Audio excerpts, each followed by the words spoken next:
সরকারি চাকরিতে মুক্তিযোদ্ধা কোটা বাতিল চাই ছাত্ররা। জীবন কাটে যুদ্ধ করে, প্রাণের মায়া সঙ্গ করে, জীবনের স্বাদ নাহি পায়। যোদ্ধারা কখনো বৈষম্য চায় নাই, তারা চেয়েছিল সবার অধিকার নিশ্চিত করতে, কিন্তু এই 30% কখনোই সবার অধিকার নিশ্চিত করতে পারে না।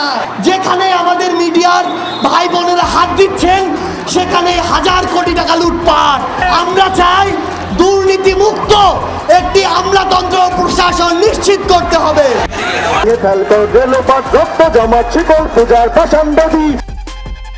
সরকারি চাকরিতে মুক্তিযোদ্ধা কোটা বাতিল এবং দুর্নীতিমুক্ত আমলাতন্ত্র নিশ্চিত করতে রাজপথে ছাত্ররা। এদিকে কোটা মুক্তির দাবিতে জাহাঙ্গীরনগর বিশ্ববিদ্যালয়ের ছাত্রছাত্রীরা ঢাকা আরিচা মহাসড়ক অবরোধ করে আন্দোলন করে।